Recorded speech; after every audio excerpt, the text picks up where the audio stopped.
Stuck in the hyper-realistic VR game Palladia, our overpowered protagonist is about to conquer the ultimate dragon raid. While ordinary players scramble for their lives as the colossal beast turns their virtual city into a blazing inferno, but our spear-wielding hero stands completely unfazed on a crumbling tower, ready to execute his flawless strategy. Knowing every single boss mechanic like the back of his hand as he prepares to launch his solo assault, targeting the legendary Titan god soaring high above to claim the server's most prestigious and lucrative endgame rewards. Leaping straight into the sky to challenge the colossal beast head-on, aiming his spear directly at its massive jaws. Screaming a battle cry as he channels his ultimate skills to bring this legendary monster down to its knees, only for the dragon to counter with a devastating torrent of white-hot flames that engulfs the entire sky, trapping our hero in a blazing inferno that tests the absolute limits of his high-tier gear and reflexes. Yet he lands safely through the firestorm, bracing himself as the furious beast lets out an earth-shattering roar. Launching himself forward, our hero strikes with everything he has, only for the dragon to swat him away like a pesky fly, crashing him straight into the ground with enough force to shatter the surrounding ruins and kick up a massive cloud of debris, leaving him battered and bruised in the rubble as he realizes his ultimate solo raid strategy has completely fallen apart. With the colossal beast preparing for another devastating strike, he decides to cut his losses and simply log out of the game, but his system interface flashes with a bright red warning error, completely locking him out of the exit menu. While the furious dragon closes the distance, its eyes crackling with lethal energy as it prepares to finish the job, panic sets in as he desperately spams the glitched screen, realizing a critical system error has trapped him inside this virtual nightmare, right as the massive jaws of the beast loom directly over him, ready to swallow him whole in a single bite. A devastating impact shakes the entire battlefield, sealing his fate in a blinding flash of light and raw destructive power. Meanwhile, ordinary players watch the chaotic spectacle from the safety of the city, convinced that this brave challenger is walking straight to his death. Instead of being digested by a dragon, our boy suddenly materializes right back on a bustling city street in the real world, sweating bullets as he realizes he somehow survived that absolute disaster of a raid and successfully returned to his normal life.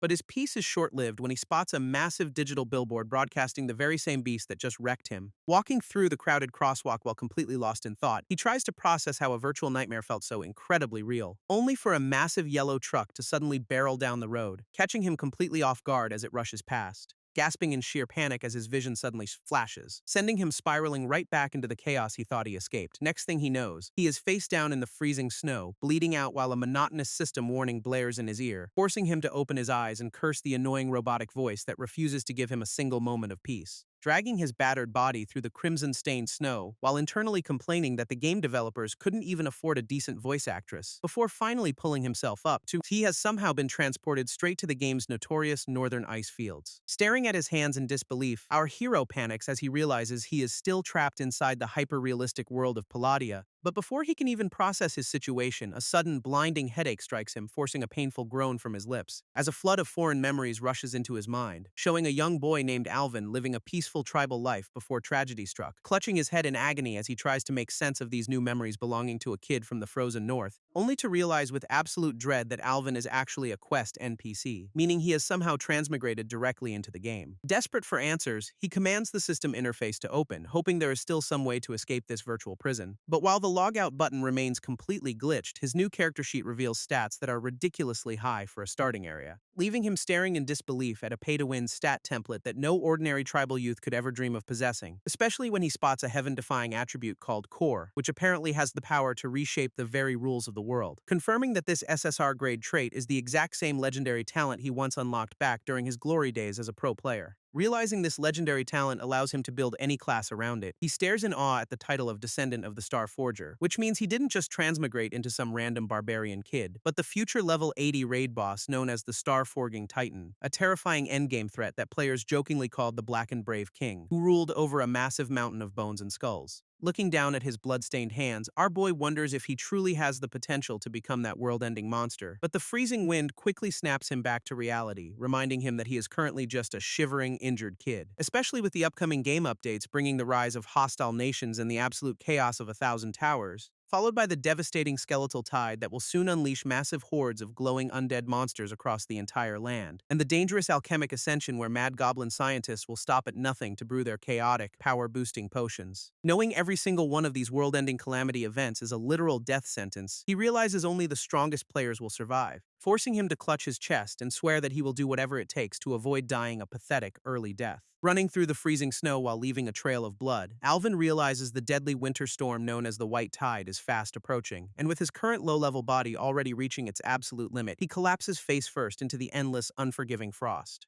But refusing to accept his scripted doom as a future raid boss, he forces himself back up to rewrite his tragic destiny, sliding down a massive snowy slope as he focuses on finding clues for bloodline purification to unlock his true Titan potential, which is going to be incredibly difficult considering he is currently stranded hundreds of kilometers away from the nearest civilized kingdom. Though his pro-player knowledge saves him once again as he spots a distant hunter's cabin that should contain some much-needed supplies. His ultimate plan is to survive the winter and hitch a ride to the Central Empire of Linde to kickstart the main storyline, aiming to acquire the highly versatile Alchemic Knight class that he mastered back in his glory days as a top-tier player. A legendary path born from the magic alchemic revolution that allows him to forge the sturdiest armor and dominate any battlefield, only for a sudden unexpected sound to interrupt his thoughts, making him freeze in place as cold sweat drips down his neck. Alvin immediately senses movement nearby, turning his head in surprise as he wonders who could possibly be wandering out in this freezing wasteland. Quickly dropping low to the ground and rushing toward a nearby snowbank to keep himself from being spotted by the incoming visitors, crawling through the freezing powder as he prepares to scout the situation from a safe distance while keeping his presence completely hidden, realizing that whoever is approaching on horseback must have a specific reason to travel so far off the main trade routes. And as he peers over the snowy ridge, a chaotic chase scene unfolds across the vast empty plains of the frozen north, revealing a mysterious rider in a white cloak desperately fleeing on a massive feathered avian mount that sprints wildly through the deep snow, closely pursued by a group of dark, armored riders wielding heavy crossbows and riding terrifying black steeds engulfed in eerie blue flames, while the fleeing rider glances back in sheer panic as deadly bolts whistle past, barely missing their mark in the chaotic pursuit as the relentless hunters reload their weapons, determined to bring down their target with another coordinated volley of glowing, enchanted projectiles. But Alvin's pro-player instincts kick in when he notices those black warhorses aren't breathing out any mist in this freezing winter air. Realizing those silent, flame-engulfed steeds are actually rare undead mounts favored by the high nobility of the Elrond kingdom, Alvin watches the mysterious blonde rider push her feathered mount to its absolute limits across the treacherous snowy slopes, instantly recognizing her as Fredia Gutsmith, the legendary future empress of the Magic Kingdom who is currently just a young princess, which helps him pinpoint the exact historical era he has landed in, long before the chaotic events of the New Age. Sizing up the three dark pursuers, our veteran player quickly calculates that their power levels shouldn't exceed Tier 2, giving him the perfect opportunity to intervene and rewrite the tragic history of this future empress for his own benefit. So he prepares to slide down the snowy ridge and ambush the unsuspecting hunters before they can finish her off, while the ruthless assassins decide they have no need to capture the fleeing princess alive and prepare to execute her, raising their heavy crossbows to unleash a lethal volley of enchanted bolts directly at her retreating back, only for the lead hunter to suddenly lose his balance as a sudden impact shatters the ice beneath his flaming mount. Dragging the lead assassin down with a sudden, powerful grip, Alvin catches the rider completely off guard before he can even react, leaving the panicked hunter screaming in confusion as his flaming undead steed loses its footing on the shattered, icy ground. And with a brutal yank, our hero slams the armored rider face first into the freezing snow, completely neutralizing the initial threat, immediately triggering a system notification that activates his barbarian berserk state, boosting his raw strength to deal with the remaining pursuers, while the second assassin finally notices the sudden ambush and desperately tries to turn his flaming mount around to face the intruder,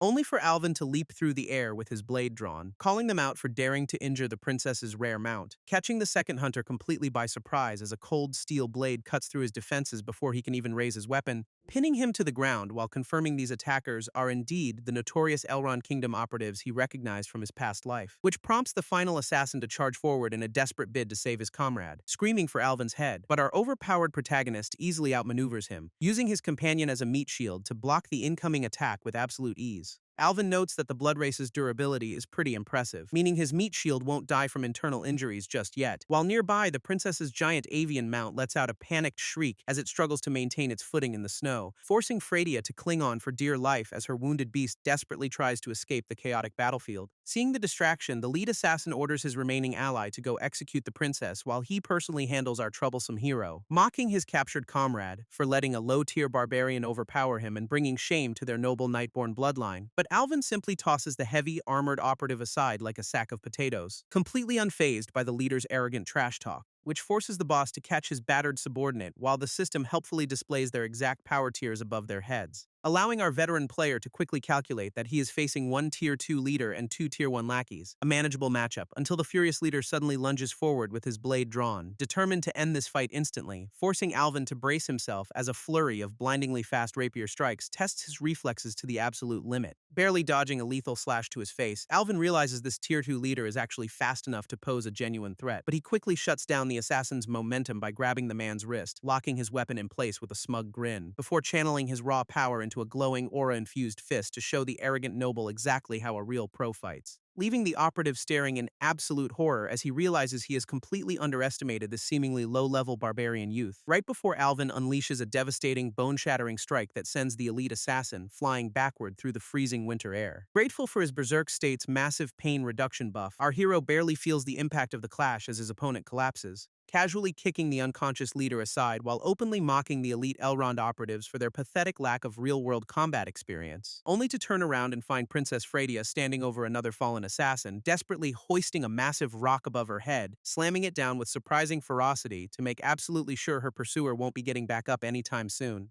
forcing Alvin to raise his hands in mock surrender, realizing this future empress is way more ruthless than he originally remembered. Alvin breaks the bad news to the princess, pointing out that her giant avian mount took too much damage and isn't going to survive. Horrified by his words, Freya immediately rushes over to her fallen companion, screaming its name as she slides across the freezing snow. She wraps her arms around the massive bird, tears streaming down her face as she desperately clings to her dying friend. This loyal beast lets out a soft, final whimper, slowly closing its eyes as its life force completely fades away in the cold, leaving the devastated princess to kneel in the freezing snow, softly bidding a final, heartbreaking farewell to her most loyal partner. Standing a few paces back, Alvin patiently waits for her to finish grieving, giving her a moment to collect her shattered thoughts. Eventually, she composes herself and formally thanks him, introducing herself with a ridiculously long royal name before telling him to just call her Freya. Our hero stares at her striking appearance, internally noting that her legendary design perfectly explains why she became such a popular character back home, but his intense staring quickly makes things awkward, prompting the suspicious princess to narrow her eyes and demand to know what he is looking at. Caught red-handed, Alvin nervously scratches his cheek and quickly plays it off, claiming he just suddenly remembered a highly critical matter. Leaving the defeated assassin scattered in the snow, Alvin casually walks away while Freya watches him with a mix of confusion and curiosity.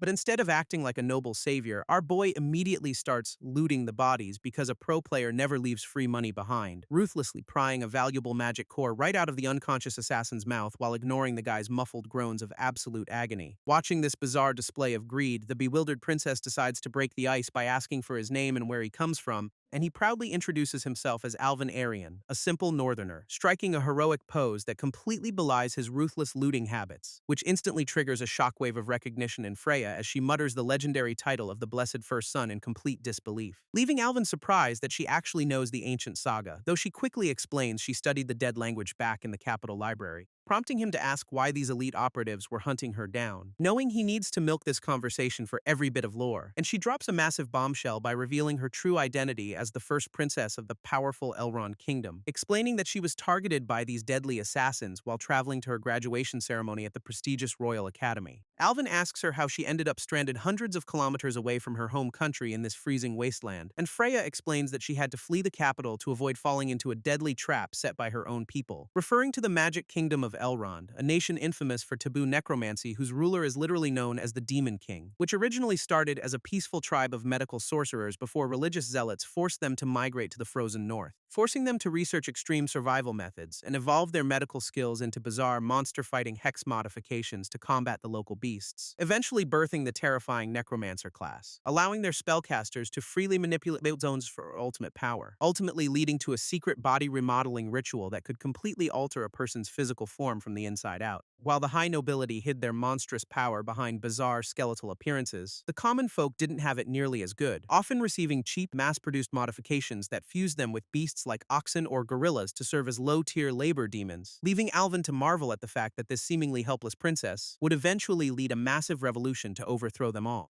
Alvin silently watches the young princess, knowing her future rebellion against the kingdom's rigid class system is ultimately doomed to end in tragedy. But breaking his train of thought, he asks her to clarify what she meant by her escape being a trap, prompting Freya to explain that the initial academy ambush was just a feint designed to herd her straight into a massive blockade, which is why she ditched her guards and took a massive detour through the freezing northern wastes to bypass their main forces, clutching her cloak tightly as she admits she underestimated the lengths her enemies would go to hunt her down, leaving Alvin surprised to see such a vulnerable, innocent side to the girl destined to become the terrifying Blood Queen. Snapping out of his thoughts when she asks if he is even paying attention, our hero quickly plays it cool, before casually asking if she wants to know who actually ordered her death, leaving the princess completely stunned by his claim. And without waiting for her to recover, he reaches down to grab the collar of the unconscious assassin leader, dragging the groaning operative through the snow like a sack of garbage while Freya watches his bizarre interrogation prep in utter confusion. Alvin starts digging for info, asking how many powerful factions in her kingdom have actually mastered those forbidden body modification rituals, prompting Freya to explain that 12 noble families hold that power, though she doubts they would dare to openly assassinate royal family members. But our boy casually steps on the fallen leader's head, pointing out that she is completely forgetting about another dangerous faction,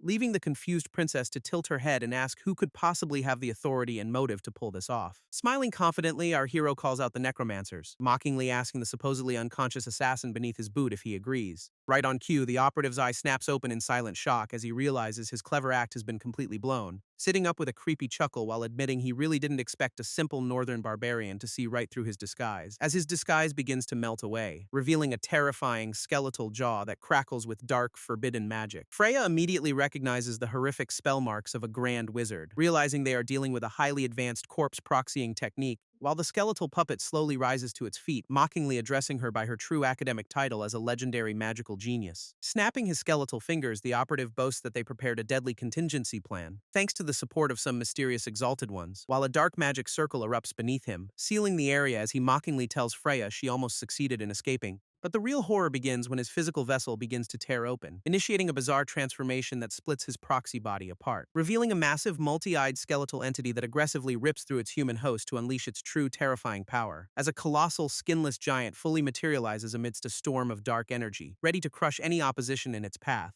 prompting the skeletal masked leader to gloat that he only intends to execute the princess to share his lord's twisted mercy with her, leaving Freya staring in absolute dread as she realizes the sheer scale of the monstrous threat currently looming over them. However, Alvin remains completely unfazed, casually stepping in front of the panicked princess to tell her not to worry while he handles this, stretching his arms as he boldly asks if this massive summon is only tier 4, which the proud boss readily confirms, before mockingly asking our overpowered protagonist if a low-level barbarian kid like him seriously believes he stands a single chance at victory. Alvin flashes a cheeky grin, casually admitting he was only asking about the summons tier out of pure sarcastic curiosity, before suddenly lunging forward to grab the startled princess, who has absolutely no idea what this crazy barbarian is planning, scooping her up in a swift princess carry while smugly reminding her that barbarians possess a legendary passive speed skill, and taking off like a rocket across the snowy plains, leaving the massive boss completely dumbfounded by his sudden retreat. This skeletal wizard panics in utter disbelief, realizing our pro-player hero perfectly timed his escape before the giant summon could even calibrate, cursing the clever barbarian as the massive, flesh-bound skeleton general finally completes its slow transformation and prepares to hunt them down, bubbling with raw, grotesque energy as the towering red monstrosity fully integrates with its host to unleash its devastating Tier 4 power, letting out an earth-shattering roar as it commands its forces to pursue the fleeing duo across the frozen northern wastes. But Alvin just laughs it off, looking back with a smug grin because a slow-moving Tier 4 boss is absolutely no match, easily dodging a barrage of glowing green magic projectiles while carrying the princess to safety, proving his pro-player movement is unmatched.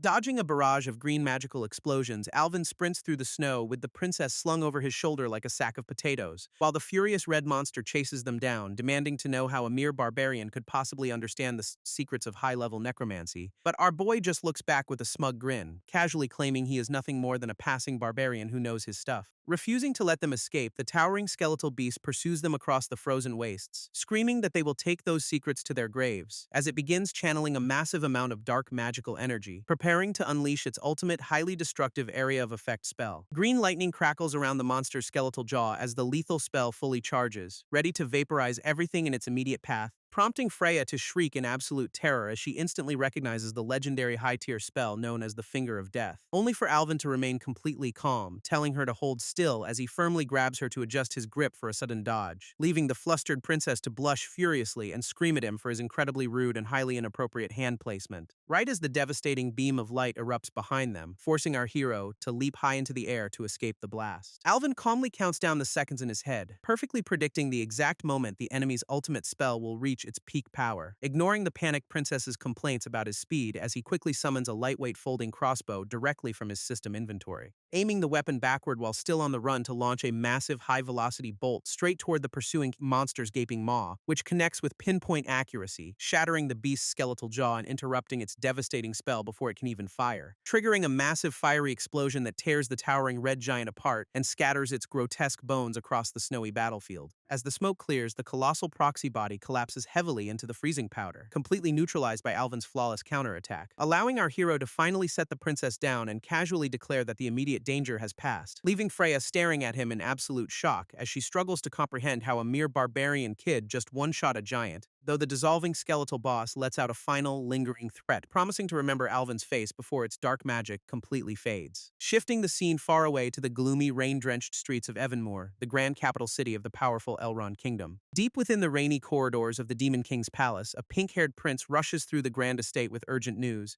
hurrying past the towering marble pillars as he prepares to deliver a highly critical update regarding the kingdom's missing princess. Stepping onto the long red carpet to inform his lounging father that Princess Freya's current whereabouts remain completely unknown, dropping to one knee as he desperately begs to lead the elite Silver Knights on a high-stakes rescue mission, only for the stern ruler to instantly shut him down, declaring that neither the prince nor the royal guard can leave the capital, leaving the young prince completely stunned, since his sister was always supposed to be the one inheriting the Dark Throne. But the aging king points out that the kingdom is on the brink of collapse, making a reliable heir absolutely mandatory, reminding his son that Elrond needs a strong successor ready to take the crown at a single moment's notice. Clenching his fists, the prince reluctantly accepts his father's harsh decree, turning around to leave the grand throne room in silence, his face shadowed with intense frustration as he walks away, clearly harboring his own secret plans for the kingdom's future. Back in the royal palace, the aging king lets out a heavy sigh as he contemplates the chaotic state of his kingdom, staring longingly at a grand family portrait while desperately wondering where on earth his beloved daughter Freya could possibly be hiding. Meanwhile, back in the freezing northern wastes, the remnants of the dark magic circle finally dissipate into the cold winter air, leaving our hero to complain that the defeated necromancer didn't even bother to drop a classic villain line before disappearing. But his casual attitude only makes the princess highly suspicious, prompting her to narrow her eyes and demand his true identity. Our boy tries to play it cool by claiming he is just a simple, everyday barbarian wandering the frozen plains, though Freya instantly calls him out on his obvious lie, pointing out that real barbarians actually prefer the term Northmen. Not to mention the bizarre fact that a supposed tribal youth somehow knows the deepest secrets of high-level imperial necromancy. Realizing he cannot reveal his system's secrets, Alvin jokingly tells her to just pretend a mythical god whispered the answers in his ear, which actually amuses the princess enough to let him off the hook for now, even though she still hates liars. Gently lifting the hem of her travel-worn skirt, the young princess prepares to show some proper royal manners to her savior, formally introducing herself as the eldest princess of Elrond while expressing her deepest gratitude for his timely assistance twice in a row, flashing a warm, genuine smile as she promises that her powerful noble family will definitely find a way to repay him. But our protagonist is completely distracted by her sudden leg reveal, staring blankly as she lifts her dress in the freezing snow,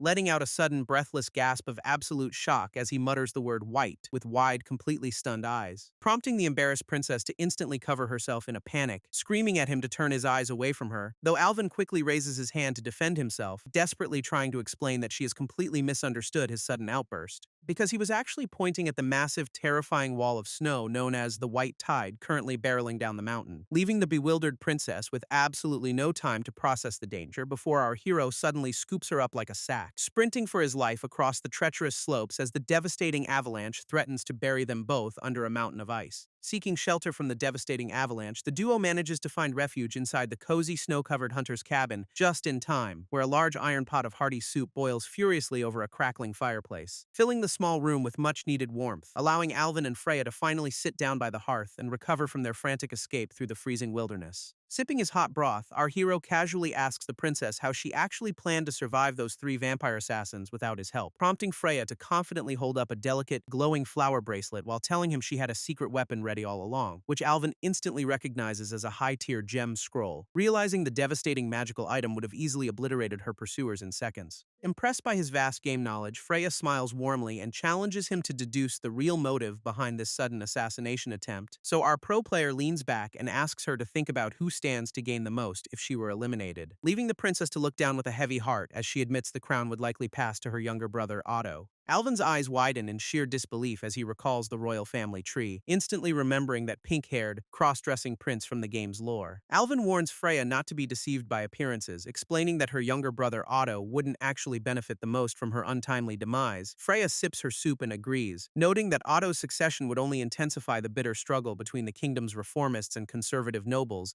Alvin explains that with the Demon King severely ill, the real winner of this chaos is the wealthy third-party faction pulling the strings, leaving the princess completely stunned as she finally connects the dots and realizes he is talking about the notorious undead faction. Panicking at the thought of her kingdom falling, Freya immediately stands up and declares she must rush back to Elrond right away, but Alvin calmly stirs his soup, reminding her that stepping outside into the white tide right now means freezing solid in 30 seconds. Desperate to save her home, Freya insists she cannot just sit idly by while these power-hungry necromancers tear her beloved nation apart, though our hero confidently reassures her that the storm will pass in 3 days, meaning her survival is their biggest destabilizing factor. Prompting the princess to cross her arms and ask this highly knowledgeable ordinary barbarian what his brilliant master plan actually is, and Alvin just flashes a smug grin, declaring that simply surviving the journey back to the capital is their first step toward absolute victory. Freya looks up in surprise as Alvin stands before her, completely caught off guard by his sudden seriousness in the quiet cabin. Leaning forward with intense determination, the princess explains she needs a loyal knight to help her stop the undead faction's conspiracy, offering him a sacred contract in the name of the future Demon King while presenting her glowing golden flower bracelet as a pledge. But our boy immediately pushes her hand away and declines, stating he has too many personal quests to stay in Elrond for long, pointing out that a royal contract is an absolute life-or-death commitment that he isn't quite ready to bind himself to just yet. However, Alvin admits he still wants to stop the necromancers, prompting the desperate princess to quickly brainstorm another way to secure his help, which leads to her leaning in close and boldly offering herself as payment, since she currently lacks any land or titles to give, causing our usually composed protagonist to spit out his soup in absolute shock at how incredibly wild this future empress can be. Flustered by his reaction, Freya quickly clarifies she meant a secret body remodeling ritual, leaving Alvin to wonder if all royalty is this straightforward. Once she regains her composure, she agrees to perform the ritual later, but warns him that they must prepare the rare materials beforehand. Walking over to the princess inside the warm cabin, Alvin decides that explaining the complex body remodeling ritual with mere words is practically impossible, so he decides to show her instead, raising his hand as a surge of bright blue magical energy begins to crackle around his fingers, channeling his pro-player knowledge to recall the exact magical formula needed to reconstruct a mortal body into something far more powerful, which immediately triggers his heaven-defying core talent, sending a massive shockwave of digital system light erupting all around him. Reaching his hand directly into the glowing stream of raw data to manipulate the very rules of this hyper-realistic virtual world, while the system begins processing the residual Titan factors, hidden deep within Alvin's body, making his inherited memories clearer than ever before, prompting our hero to silently vow that he will uncover the dark truth behind the tragic destruction of his original tribe's village. But for now, the quiet hunter's cabin remains completely isolated amidst the freezing snowstorms of the dangerous northern ice fields. Back inside, Freya gasps in absolute disbelief as the entire room suddenly fills with a blinding, futuristic display of ancient magical runes, staring at a glowing wall of code that can mass-produce Tier 3 warriors while Alvin casually asks if she has any complaints. Alvin explains that the necessary materials for the ritual can be found on the black market, though dragon blood will be tough to acquire. But Freya suddenly grabs his arm in disbelief, questioning if he seriously intends to use such a dangerous war-stopping method, prompting our hero to calmly explain that power itself is neutral, reminding her that she is currently just a scholar, not a tyrant, leaving the young princess staring at him in absolute silence, deeply moved by his surprisingly mature and comforting perspective on the matter, before she solemnly swears a sacred bloodline oath to never use or share his legendary blueprint without his explicit permission. Alvin casually tells her to relax since they need to focus on traveling to the nearby city of Flandrel once the storm clears, and 3 days later they finally arrive at the massive gates of Flandrel, a bustling commercial hub ruled directly by the Demon King, where a massive, horned beastman pulls a heavy carriage through the crowded streets, shouting at the local citizens to clear the way, showcasing the tragic reality of the common folk who were forced to undergo cheap, monstrous modifications just to serve as low-tier labor, leaving Alvin to quietly observe these beastmen, realizing that seeing these tragic, modified laborers in person feels vastly different than playing the game. Observing the towering buildings and bustling streets of Flandrel, Alvin is forced to accept that this hyper-realistic world is definitely not a dream, while Freya quickly throws on a simple white coat and headscarf to blend in, pointing toward their next destination with a startled gasp, prompting our disguised hero to lead their horse and carriage through the crowded thoroughfare, while keeping a sharp eye out for any potential trouble. But the young princess suddenly grabs his shoulder in confusion, asking what on earth he is staring at in the middle of the street. causing Alvin to quickly hush her and warn her that the entire city is crawling with dangerous informants looking for a quick payday, which instantly sends the anxious princess into a panic as she looks around, desperately whispering to ask if they have already been discovered. Keeping his composure, our veteran player scans the busy crowd with a sharp gaze, analyzing the suspicious characters lingering in the nearby alleys. Realizing those poorly disguised spies are far too obvious, serving as a mere distraction while the actual elite operatives watch from the shadows. So he tells Freya that they must head straight to the local black market to gather the rare materials needed to boost his strength, leaving the worried princess to pull out her meager pouch of gold coins, wondering if this tiny sum is even enough to buy anything. Reassuring the anxious princess as they navigate the busy streets, Alvin confidently promises that a mysterious contact named Mimir will guide their next move. While nearby, a flock of plump pigeons greedily pecks at a pile of scattered grain on a wooden table, leading them straight to a lazy merchant lounging on a bench who casually offers a bag of bird feed for half a copper. But our boy just drops a highly cryptic line about midnight, making people think clearly, keeping his cool while Freya follows closely behind, prompting the suspicious merchant to peer from beneath his wide-brimmed hat, his sharp gaze instantly locking onto the strange newcomers. So Alvin steps right up to the bench, casually asking the man's identity while the pigeons flutter around their feet, before dropping a legendary old-school game password about crossing the Jal River and passing through the Gate of Hell, leaving the bewildered princess to lean in and whisper in utter confusion, desperately wondering if this bizarre gibberish is actually their ticket in, which forces the gatekeeper to sit up and demand his identity, warning them that the black market is strictly off-limits to uninvited guests. Smiling smugly, Alvin drops yet another high-level secret code by asking how he would react if he were a messenger of Hermes. This gatekeeper scoffs at Alvin's cryptic password, mockingly pointing out that the kid doesn't look like he is carrying any heavy cargo. But our boy just smiles under his furry hat, casually admitting that the merchant has completely misunderstood his true profession, instantly activating his overpowered core WorldForge talent to construct a legendary high-tier magical item right out of thin air, shaping the raw energy into a beautifully crafted gold ring embedded with a massive glowing red gemstone that radiates pure power. Presenting the newly forged masterpiece to the gatekeeper with a smug grin, asking if this is heavy enough to prove his worth, leaving the arrogant merchant staring in absolute shock as he instantly recognizes the legendary mark of a master alchemist. This gatekeeper immediately bows in deep apology, while Alvin casually explains that keeping a low profile is just basic survival out here, prompting the humbled merchant to personally guide them toward a hidden rocky passage guarded by heavily armored sentries wielding massive spears, welcoming them to the notorious black market known as Night Street, where any rare material can be bought for the right price. While Alvin steps forward with a sharp, determined gaze, ready to secure the ingredients needed for his ultimate body remodeling ritual. Stepping into the bustling cavern city of Night Street, Alvin and Freya follow their guide past stone towers lit by flickering torches, as the merchant points out a lively brick building called the Golden Light Tavern, where a wealthy client is currently hiring, before bidding them farewell and leaving our disguised duo to handle the high-paying meeting with this mysterious client on their own. Sitting down inside the warm tavern, Freya quietly questions why any respectable alchemist would ever want to work in the illegal black market, but Alvin just flashes a smug grin, casually admitting he couldn't care less about legality as long as the pay is good. Right as a jolly, monocle-wearing merchant named Jabba approaches their table, profusely apologizing for keeping his esteemed guests waiting. Sitting down with them, the curious merchant immediately asks which legendary master trained such a remarkably young and talented alchemist, prompting Alvin to spin a flawless lie about apprenticing under a famous Western master before traveling the continent to broaden his horizons, casually channeling his overpowered WorldForge talent to transmute a simple glass mug into a glowing, intricately detailed masterpiece right before their eyes, leaving the stunned merchant staring in absolute awe as he realizes he is dealing with a once-in-a-generation alchemical genius. Completely won over by the display, the wealthy merchant politely bows and invites Alvin upstairs to begin the high-paying appraisal work, leading our disguised duo up a grand wooden staircase to a private workshop where they can work without any outside distractions, before promising that payment won't be an issue and leaving them alone to handle the valuable alchemical gear in peace.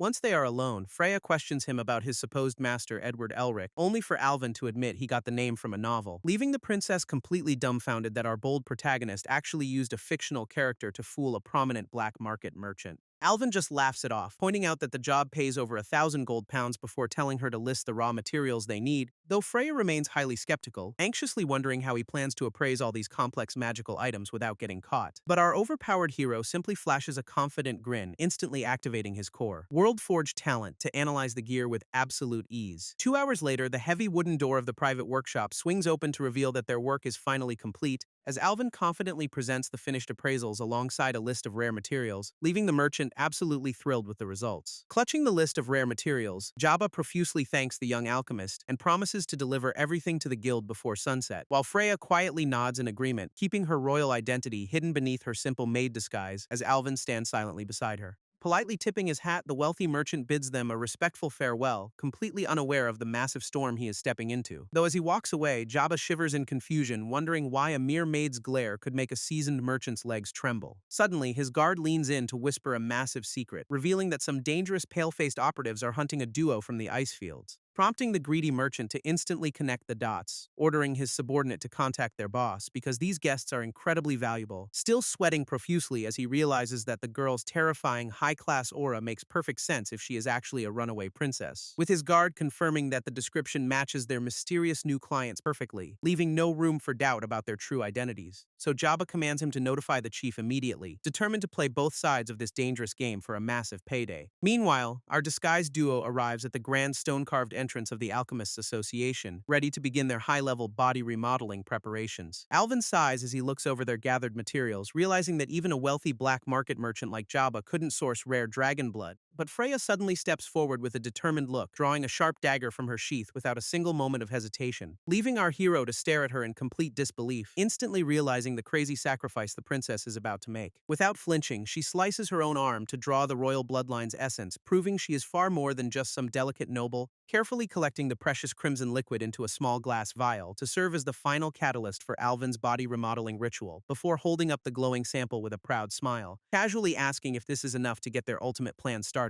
Our hero nods in approval, prompting the eager princess to ask what her next step should be as they prepare for the complex process, only for her to suddenly slam a massive heavy tome right onto the wooden table with a loud and dusty thud, explaining that she needs time to prepare the ritual, so he might as well spend his free hours memorizing an entire foreign dictionary, which makes our boy playfully take off his hat, jokingly asking if she is just discriminating against his proud barbarian heritage. While Alvin sits back to study the complex dictionary, he tries his best to make sense of the ancient royal terminology. But a sudden surge of magical energy makes him look up in surprise, completely cutting his study session short, revealing Freya already hard at work as she channels a brilliant stream of blue mana directly into the bubbling green mixture, her face tensing with absolute concentration as she carefully balances the volatile elements of this highly advanced body remodeling formula, leaving our hero completely blown away by her raw talent, realizing her legendary skills easily surpass anything he mastered during his gaming days. As 3 long hours slowly tick by, a single candle melts down to its base in the quiet, dimly lit room, until a glowing stone basin filled with the finished, vibrant green elixir finally materializes inside a massive, crackling magic circle, prompting the exhausted princess to wipe her brow, admitting her legendary skills have gotten a bit rusty since leaving her homeland, while Alvin stretches lazily, completely unfazed when she anxiously asks if he really wants to skip the safety trial for this experimental formula. But our boy just flashes a confident grin, assuring her that he trusts her genius intellect with his life. Alvin stares at the system screen showing a whopping 200% completion rate, confirming his high-level material substitution was a massive success, placing a reassuring hand on the nervous princess's shoulder to boost her confidence before they officially kick off this highly experimental procedure. But things quickly take a turn when our hero casually sheds his heavy outer layers to prepare for the physical transformation,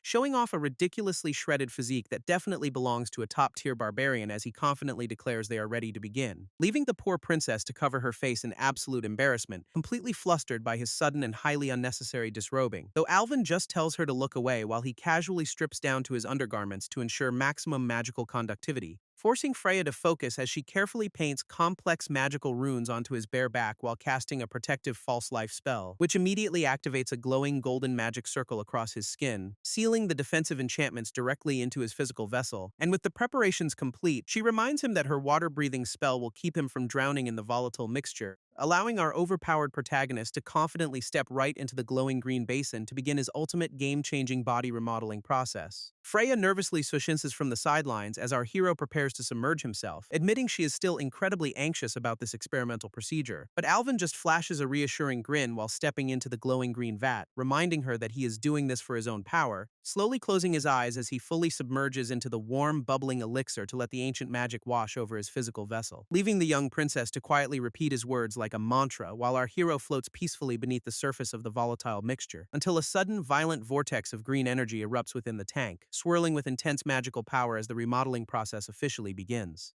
forcing Alvin's eyes to snap open as they glow with a vibrant supernatural light, completely caught off guard by the sudden shift in energy, only to watch in absolute horror as his own soul is violently ejected from his physical body, leaving him floating helplessly above the tank, staring blankly at a massive, glowing blue holographic interface that suddenly materializes in the void to display a detailed blueprint of his anatomy, which scatters his vital organs into floating digital puzzle pieces, forcing our veteran player to realize he has to manually reconstruct his entire body, leaving our panicked protagonist sweating bullets as he desperately remembers that being an elite gamer does not actually qualify him to perform literal surgery. Alvin stares at the ticking 300-second timer on the holographic screen, realizing he needs to act fast before his soul fades. He decides to prioritize fusing the second heart first, aiming to stabilize his internal circulation and keep himself alive during the process. Success immediately follows as the vital organ integrates, sending a surge of glowing energy through his holographic vascular system. Moving with lightning speed, our hero rapidly taps the interface to reconstruct his nervous, digestive, and respiratory systems in one go. His eyes light up when he spots a rare set of black carapace armor hidden deep within the system's customization options. This newly unlocked armor wraps around the virtual model, radiating a brilliant blue light that signals a massive defensive upgrade. Suddenly, the countdown timer hits 0 before he can finish tweaking his stats, forcing the system to finalize the transformation. A massive notification confirms a permanent stat boost and unlocks the legendary Titan bloodline, leaving Alvin complaining that he wasn't even done yet. Back in the real world, his physical body floats peacefully inside the glowing green vat while ancient runes swirl around the chamber, leaving the astonished princess to stare in absolute awe, completely speechless at how incredibly effective her modified ritual turned out to be. While Alvin remains submerged in the glowing green elixir, Freya watches him closely, internally noting that this lucky barbarian is getting a massive upgrade, but their quiet moment is suddenly shattered by a loud, echoing knock at the heavy wooden door of their private workshop, instantly putting the disguised princess on high alert as she turns around with a tense expression, desperately wondering who could be interrupting them. Outside, a persistent hand continues to rap against the glass pane, demanding their immediate attention in the middle of this critical ritual, revealing the monocle-wearing merchant Jabba, who politely apologizes for the sudden intrusion while claiming there is an urgent mistake in their recent inventory. Freya quickly blocks the entrance, claiming her master is busy with an experiment while realizing the hallway's alarm wards have actually been triggered, prompting her to instantly cast a defensive sealing ward that sends thick magical green vines wrapping tightly across the entire wooden doorframe, before she swiftly channels her remaining mana to initiate an instant summon, designating her faction to call forth a Tier 1 monster. As a massive, glowing blue magic circle erupts directly in front of her to block any potential intruders from breaching their sanctuary, swirling with intense energy as the summoning portal fully expands, ready to unleash a defensive beast to protect her unconscious partner. Freya desperately prays to the higher realms, thanking them for answering her call while begging for a quick mana replenishment, as a brilliant blue light erupts from her chest, recharging her magical reserves just in time to face the looming threat.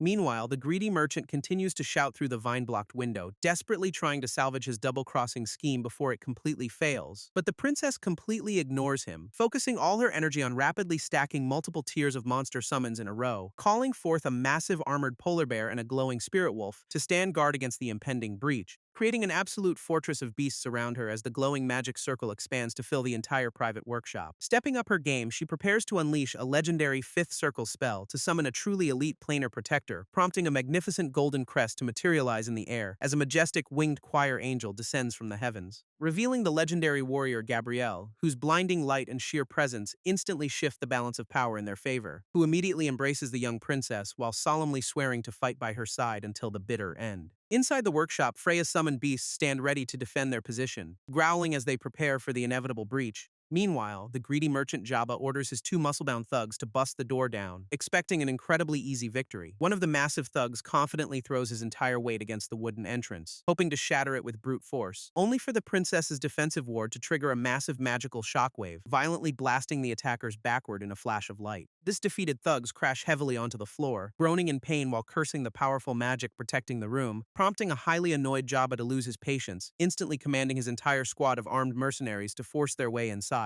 A group of heavily armed guards steps forward with axes and clubs, determined to tear down the magical barrier by any means necessary. They begin relentlessly hammering away at the reinforced entrance, unleashing a barrage of heavy strikes to break the defensive seal, causing the glass panes to crack under the intense pressure, though the enchanted green vines still desperately hold the structure together. Safe inside, the beautiful angel Gabrielle gently embraces the anxious princess, warmly reminding Freya that she was personally entrusted to protect her. Freya gently stops the angel's embrace, urgently asking Gabrielle to deliver a critical message about her father's illness to her mother if possible, and the loyal angel smiles warmly, giving her word that she will carry out this this vital task no matter what happens next. Right as the reinforced workshop doors finally shatter into pieces, forcing the duo to spin around as the defensive barrier crumbles, revealing a massive crowd of heavily armed mercenaries who confidently march into the room, expecting to easily corner two helpless targets, only to find themselves staring down a literal army of high-tier summoned beasts standing alongside a majestic, fully armed angel of death, leaving their smug leader sweating bullets in absolute horror as he desperately wonders how two simple runaways summoned an entire boss raid. But Gabrielle doesn't give them a single second to process their mistake, leading the charge as her beasts leap forward to attack, sending the terrified mercenaries into a complete panic as they desperately scream for their comrades to hold back the monstrous onslaught. Though the highly offended polar bear roars in anger at being called a mere beast, instantly swatting a thug into the wall, while the massive blue golem delivers a devastating kick that sends the remaining intruders flying down the hallway in absolute agony. Realizing they are completely outmatched by the summoned beasts, Jabba panics and screams at his remaining men to run for their lives. But his escape is instantly cut off by a glowing spirit wolf that corners the greedy merchant with a low, menacing growl,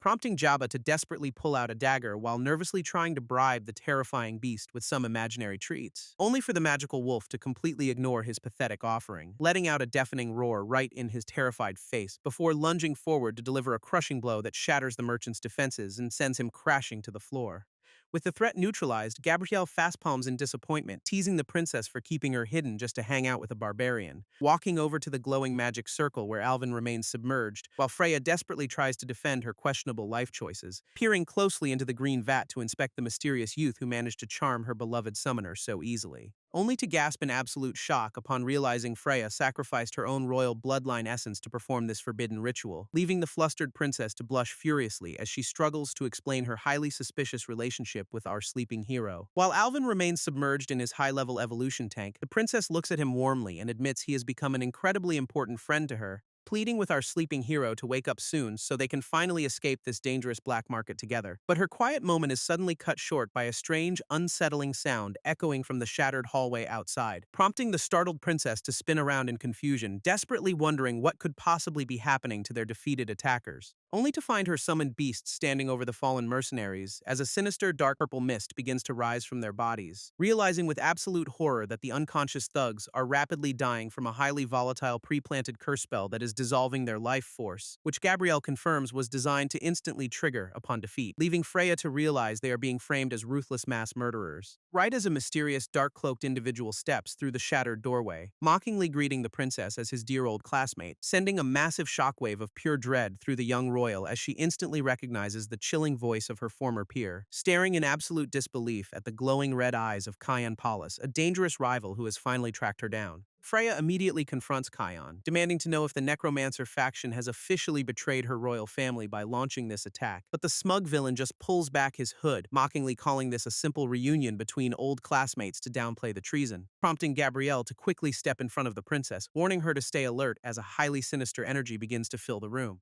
Cheon scoffs at the angel's warning, casually unleashing a torrent of dark, swirling energy while complaining about having his cover blown so easily, as a terrifying dark skeletal spirit with glowing red eyes materializes from the shadows, ready to tear their defenses apart. Freya gasps in absolute shock, instantly recognizing the advanced soul harmonization techniques of a highly dangerous Tier 2 Spirit Master, which Cheon proudly confirms with a twisted grin, asking if she has any idea what a low-born commoner like him had to sacrifice, before pulling out a dark, cursed urn to prove his point, ready to unleash the full extent of his forbidden power, as a massive wave of volatile blood-red magic erupts from the vessel, threatening to consume the entire workshop in a storm of dark energy, leaving the crazed necromancer to scream with glowing red eyes that he sacrificed absolutely everything to achieve this ultimate, world-ending power. Summoning her sacred weapon, Gabrielle calls down a brilliant beam of holy light to manifest her legendary golden blade in an instant, as she fiercely commands the other summoned beasts to protect the princess from the necromancer's impending dark magic attack. Hearing her call, the armored polar bear and the glowing spirit wolf let out deafening battle roars, baring their fangs in defiance, while the massive blue golem clenches its heavy stone fists, ready to absorb whatever devastating blow the crazed villain throws their way. But Cheon just laughs mockingly, unleashing a torrent of dark energy that instantly clashes with the front line of defensive beasts, triggering a massive violent explosion of purple and pink magical force that tears through the entire workshop with absolute destructive power, which easily blows back the giant golem and the polar bear, shattering their defenses in a single overwhelming wave of dark energy, forcing Gabrielle to plant her golden sword firmly into the ground, using her massive white wings to shield the terrified princess from the debris. She looks back with fierce determination, warmly reassuring Freya that she will keep her safe no matter how powerful this enemy becomes, even as her summoned beasts collapse onto the cold stone floor, completely exhausted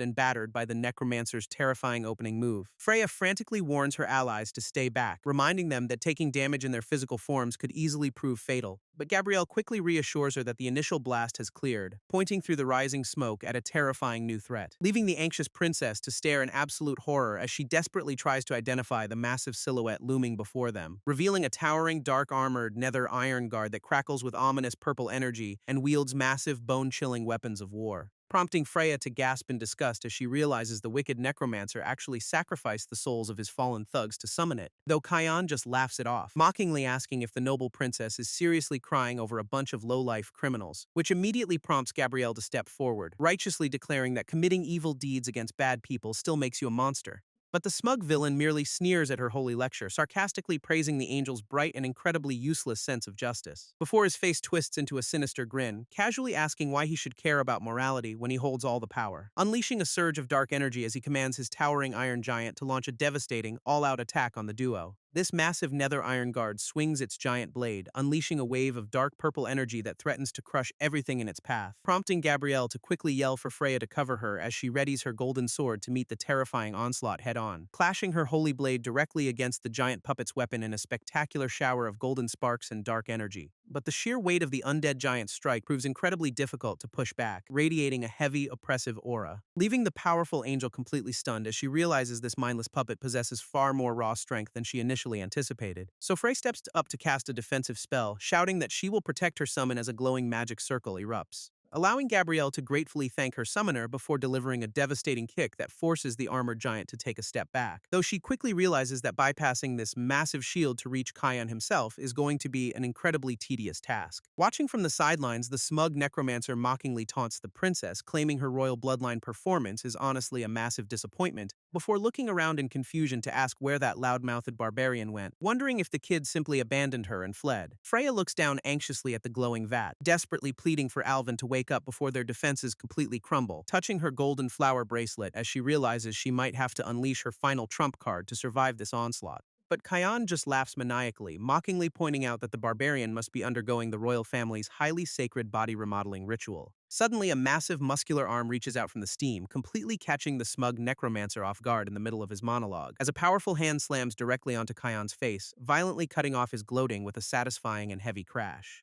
prompting the relieved princess to let out a joyful shout as she realizes her powerful protector has finally finished his transformation, while Alvin rises from the glowing green vat, coughing up the residual elixir while casually promising to make this annoying necromancer truly undead. Showing off his newly upgraded, incredibly shredded physique, our hero effortlessly pins the terrified villain to the floor by his head, leaving the completely humbled Cheon to desperately scream for his giant iron puppet to halt its attack before he gets crushed. Though the mindless nether iron guard merely lets out a deafening roar, its dark energy crackling as the battle suddenly grinds to a chaotic halt. Gabrielle looks up in absolute shock as the massive dark sword of the nether iron guard suddenly freezes inches from her face, while Alvin casually holds the trembling necromancer by his collar, demanding to know what kind of weird controller he is holding, prompting Cheon to desperately explain it is just a remote control device from his mentor, begging our hero to let him go. But their brief interrogation is suddenly cut short as the giant iron puppet's massive foot violently slams back onto the stone floor, sending the terrifying monster into another wild frenzy as it swings its massive blade directly at the startled angel once again, leaving Alvin to narrow his eyes in confusion, demanding to know why this mindless giant is still moving after supposedly being deactivated, while the panicked necromancer desperately tries to regain control, realizing his own mentor might actually be sacrificing him to kill the princess. Roaring with dark energy, the massive puppet relentlessly presses its attack against Gabrielle, proving someone with far higher authority is pulling the strings, which prompts our hero to sense a massive, highly dangerous presence rapidly approaching their location from the dark corridors outside. So Alvin violently hurls the useless necromancer across the room, determined to end this chaotic battle before things get even worse. Alvin leaps directly into the fray to intercept intercept the rampaging Nether Iron Guard, shouting for the massive puppet to stop right in its tracks, but the giant undead warrior merely responds with a deafening roar, its dark purple energy crackling as it prepares to obliterate him, swinging its massive twin blades downward with terrifying speed to slice our shirtless hero into pieces before he can even react. As the heavy weapons crash down with enough force to shatter the entire room, unleashing a devastating shockwave of dark magical energy, prompting the terrified princess to scream out a warning in absolute panic, fearing her savior is about to be completely crushed. But our overpowered protagonist just casually blocks the devastating strike with his bare arms, sparks flying as metal clashes against skin, channeling his newly unlocked Titan bloodline to activate a defensive barrier that easily absorbs the full impact of the giant's attack, flashing a smug grin as he reveals his body is now protected by a set of incredibly durable, invisible scales. Before letting out a powerful battle cry as he grabs the massive giant's weapons and effortlessly lifts the towering monster overhead,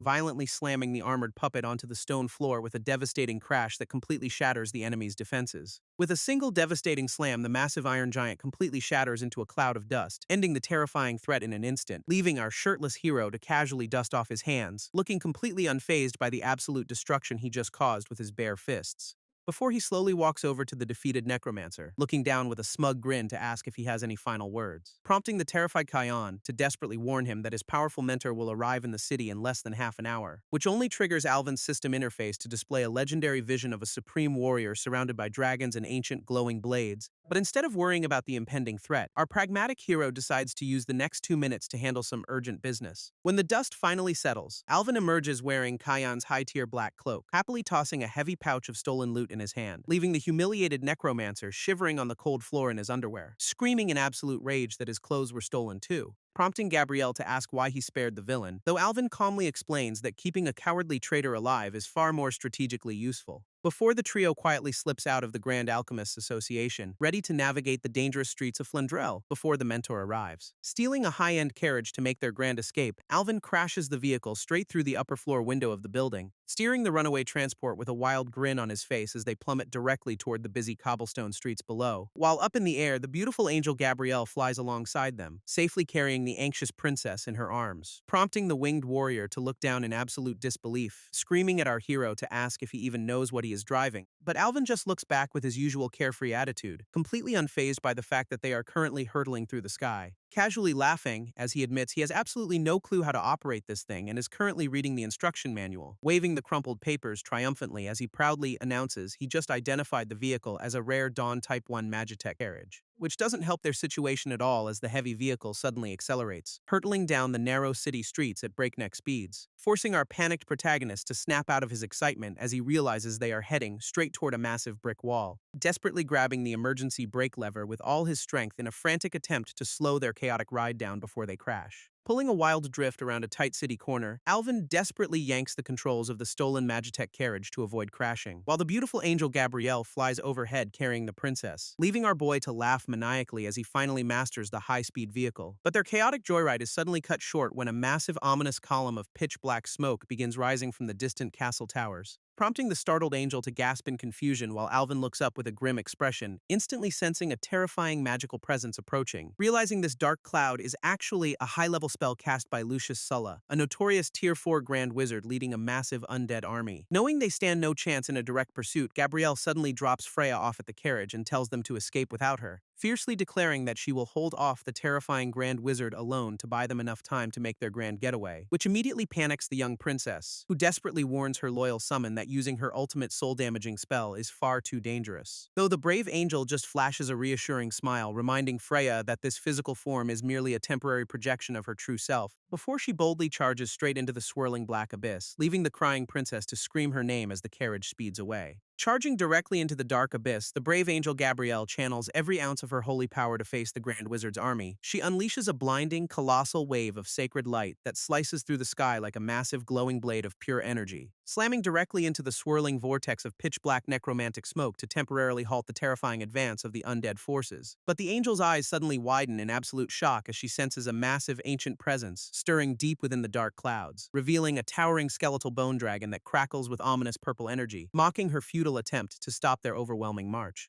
as the monstrous undead beast lets out a deafening roar, leading a massive legion of skeletal warriors straight toward her position. Watching the terrifying magical storm from a distance, Freya looks back in absolute awe, realizing this is the devastating reality of Tier 4 power, while Alvin casually stands beside her, jokingly complaining that it is a massive shame such overpowered magic does not belong to him yet. But our pragmatic hero quickly snaps back to reality, urging the anxious princess to focus so they do not waste Gabrielle's brave sacrifice, steering their stolen Magitech carriage down the winding mountain road as they make their high-speed escape far away from the ruined city. Spreading her majestic wings, Gabrielle channels her remaining holy energy to manifest a colossal, glowing white bird projection high above the battlefield, and with a powerful cry, she unleashes a relentless barrage of sacred energy beams that rain down upon the massive undead army, vaporizing the front lines of skeletal warriors in a series of violent explosions that tear through their dark ranks, prompting the panicked necromancer commander to raise his staff, desperately screaming for his remaining forces to raise their shields and hold the line, which immediately sends the armored skeleton legion into a defensive frenzy as they lock their glowing purple shields together, channeling their dark mana to construct a massive, reinforced barrier dome that completely covers the battlefield to block the holy onslaught. Watching the dark shield form below her, the brave angel narrows her eyes with absolute resolve, preparing to unleash her final devastating trump card, flashing a gentle smile as she silently prays that the young princess has managed to escape far enough away from this chaotic war zone. Before she dives headfirst into the abyss, unleashing her ultimate swan song as a blinding pillar of sacred light crashes directly into the purple dome, triggering a colossal world-shattering explosion that completely obliterates the dark barrier and decimates the surrounding landscape in a flash of pure energy. While Alvin and Freya speed away in their stolen carriage, blinding beams of holy light rain down to decimate the battlefield, though the massive explosion is suddenly blocked by a giant, scaly purple shield conjured by the terrifying Grand Wizard himself, prompting Lucius Sula to confront the brave angel directly, demanding to know if she truly hails from the legendary divine realm,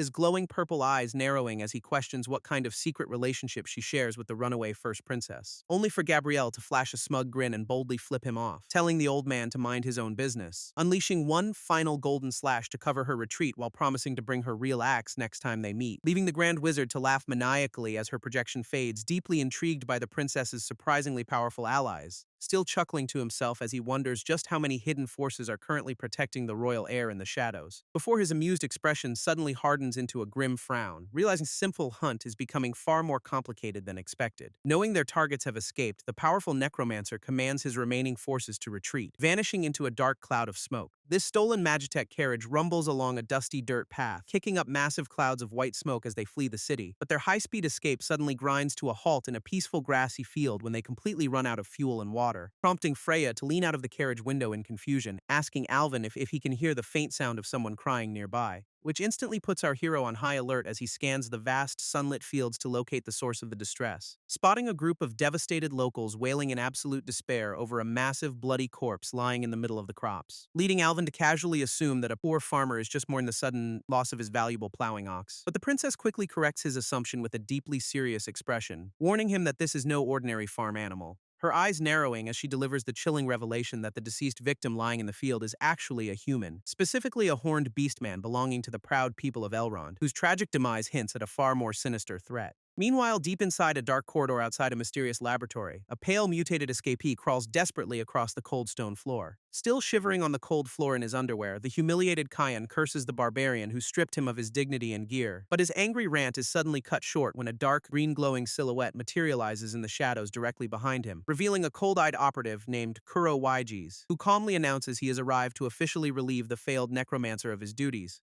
prompting the panicked Cheon to look up in absolute dread, desperately asking if their powerful master is planning to completely abandon him. But Kuro quickly reassures him, claiming their master is actually promoting him to Tier 3 in appreciation for his arduous journey, which immediately sends the gullible redhead into a joyful celebration as he flexes his muscles and praises his master's incredible generosity, only for Kuro to coldly warn him to stop celebrating, revealing their master is secretly furious because the target is a Tier 4 Grand Wizard. Confused by this sudden warning, the stripped-down necromancer narrows his eyes, demanding to know why his rival is sharing this critical information, prompting Kuro to offer a sneaky deal, promising to share the mission's massive credit if Cheon provides key intel on their target, leaving Cheon to flash a greedy, confident smirk, readily agreeing to spill the secrets as long as he gets a much bigger payout. Our duo arrives at a peaceful, secluded village nestled quietly within a lush green valley surrounded by towering mountain peaks, where Alvin immediately wins over the local kids by handing out sweet treats from his newly acquired stash of stolen loot, prompting a grateful villager to bow deeply in appreciation for our hero's help with a funeral and his generous donation of supplies. Though Alvin just waves off the praise with a warm smile, insisting that their help in finding a local water source was more than enough. Walking back to the carriage, he tells Freya that they can refill their Magitech vehicle's water tank at a well in the neighboring village, but the princess looks down in deep sorrow, suddenly questioning her own worth as she watches her beloved people suffer while she remains helpless. Climbing into the driver's seat, Alvin gently cuts through her self-doubt by reminding her that staying alive is their absolute priority right now, flashing a bright, confident grin as he urges her to focus on survival so they can keep their hopes for the future alive. His reassuring words instantly lift her heavy spirits, prompting the young princess to look up at him with a soft, genuinely grateful smile as their stolen Magitech carriage rumbles down a beautiful forest path, heading toward the nearest cozy inn before the sun sets on their journey. Under the glowing light of a full moon, the duo parks their stolen Magitech carriage outside a cozy, multi-story wooden inn,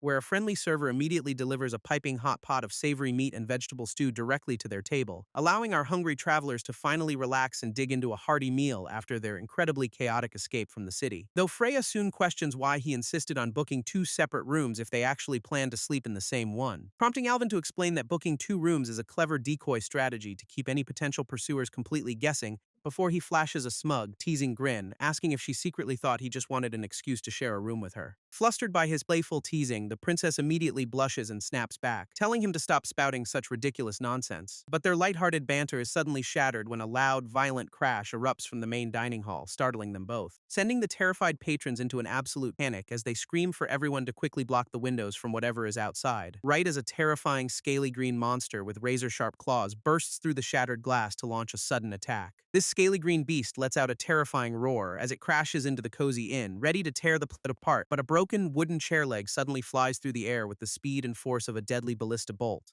piercing straight through the monster's thick hide before the speedy, rampaging beast can even register the incoming projectile, pinning the massive intruder firmly against a wooden support pillar to instantly end its brief and chaotic reign of terror. Stunned by this ridiculous display of raw power, the local patrons stare in absolute disbelief at their sudden savior, revealing Alvin casually tossing aside the remains of a shattered dining chair with a smug and completely relaxed expression, prompting the grateful crowd to instantly erupt into loud cheers, praising the mysterious knight for delivering them from certain doom, though our hero immediately facepalms in regret, realizing his impulsive heroic instincts just completely ruined his plans to lay low. Meanwhile, the scene shifts to the eerie gates of Carltown Cemetery, where a chilling fog rolls over the silent tombstones, as a mysterious dark-cloaked cultist raises his hands to praise his Dark Lord, promising to unleash a wave of undead mercy upon the living. This creepy necromancer channels dark magic through a glowing green skull, preparing to summon a fresh batch of undead minions in the cemetery, and right on cue, a massive decayed hand bursts violently from a grave as the dark ritual begins to take hold, revealing a pack of savage, scaly green monsters that let out blood-curdling roars as they claw their way into the mortal realm. Using his dark magic to track their exact location, the villain smugly pinpoints the duo at a standard inn just 1,200 meters southeast, though his smug grin falters for a split second when he senses his first scout monster was defeated ridiculously fast. Shrugging off the minor setback, he begins chanting an ancient forbidden incantation to summon an even larger army of beasts, channeling volatile green mana directly through his glowing hands to push his dark summoning spell to its absolute limit, before unleashing a massive horde of the terrifying creatures, fiercely commanding them to hunt down the runaway princess and eliminate anyone in their way.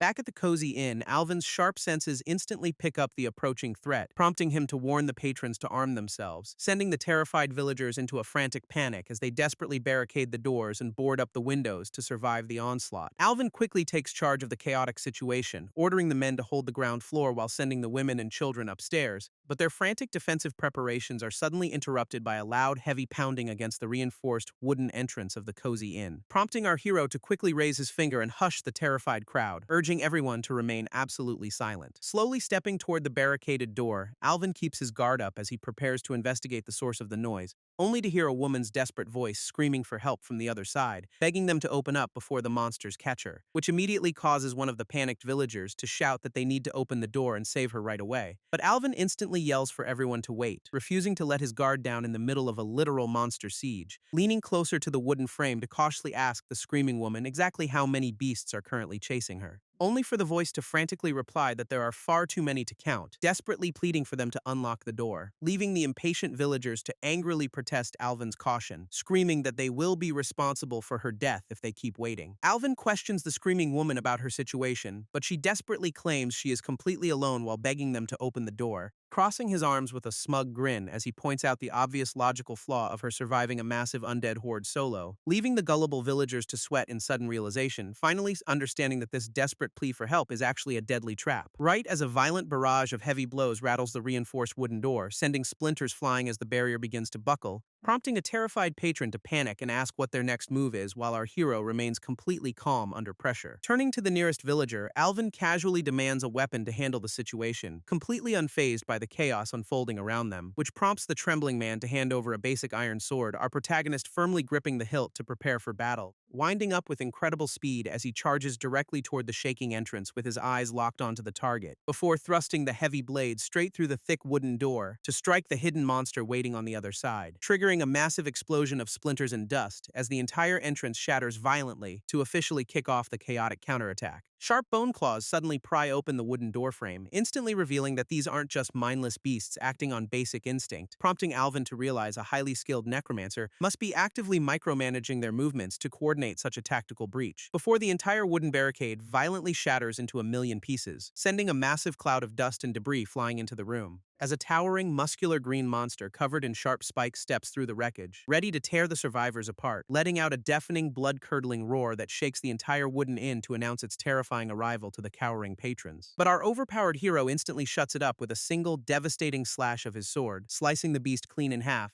casually turning back to the trembling villagers to assure them that he has everything under control and there is absolutely nothing to worry about, only for his confident smile to instantly vanish as he glances outside, sweating bullets at the sheer scale of the incoming threat, staring in absolute disbelief at a literal ocean of the exact same green monsters completely filling the narrow cobblestone streets below, leaving the entire horde to let out a synchronized, terrifying roar as they prepare to swarm the inn and overwhelm our lone fighter. This terrified patrons inside the inn immediately descend into absolute chaos, screaming in panic about the sheer number of venomous green beasts invading their sanctuary. But Alvin quickly steps up to take command of the situation, fiercely ordering the able-bodied villagers to grab whatever weapons they can find, prompting the brave locals to draw their swords and charge headfirst into the fray, determined to protect their families at all costs. A brutal clash erupts at the barricaded entrance as the villagers desperately fight to prevent the relentless green horde from reaching the upper floors, while upstairs, the disguised Princess Freya takes charge of the non-combatants, urging the terrified mothers to keep their children safe in the center.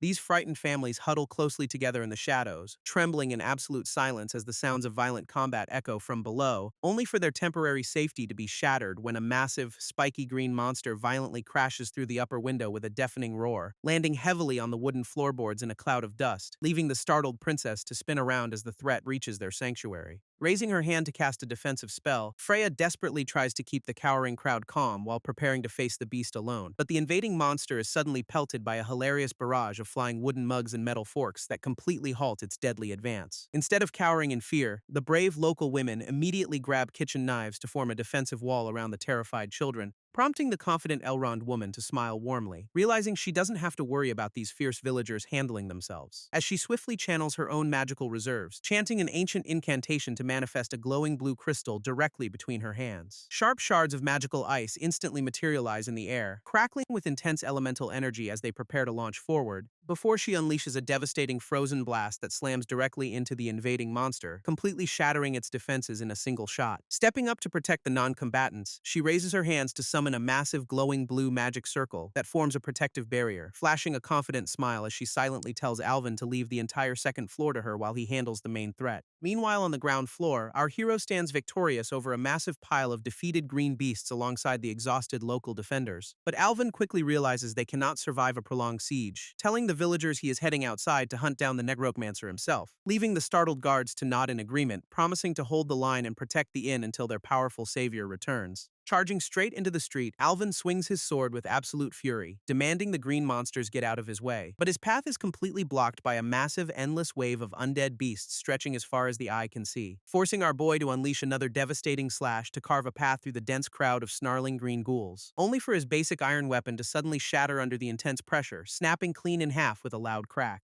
Our protagonist stares at the broken hilt in absolute disbelief, realizing his trusty blade has finally reached its absolute limit, though he quickly shrugs it off, admitting the cheap sword did its job well enough before completely giving out on him, which means he has no choice but to tap into his over-system abilities to handle this massive horde. Instantly activating his legendary world-reshaping core skill as a brilliant golden light begins to envelop his boots and legs, pulling sharp stone shards and metallic debris from the ground to swirl around him in a violent protective vortex. Before he emerges in a magnificent set of crystalline armor, dual-wielding glowing blades as he prepares to go completely berserk on his enemies. Grinning under his newly manifested crystalline helmet, our overpowered hero eagerly prepares to unleash his upgraded power on the unsuspecting monster horde as he dives headfirst into the green tide, effortlessly tearing through the beasts with a spectacular display of explosive physical strength. Meanwhile, the dark-haired operative Kuro watches the absolute carnage from the shadows, sweating in pure shock at this supposedly basic barbarian's power, realizing with absolute rage that the cowardly Cheon must have set him up to take the fall for this disastrous mission. Back on the battlefield, Alvin spots a faint green magical trail rising from the woods, instantly recognizing Cheon's signature tracking spell, knowing that this secret beacon is only visible to allies, leaving their hidden enemy completely vulnerable to a surprise counterattack. So he tightly grips a massive, newly conjured stone spear, wondering if the cowardly necromancer is already preparing to betray his partner. Before winding up his arm to target the marked location, confident that whoever is hiding in the trees must be the mastermind, unleashing a devastating throw that sends the heavy stone projectile hurtling through the air like a high-speed ballistic missile across the village, leaving the startled Kuro to gasp in absolute horror as the massive spear suddenly pierces the darkness, heading in straight for his chest.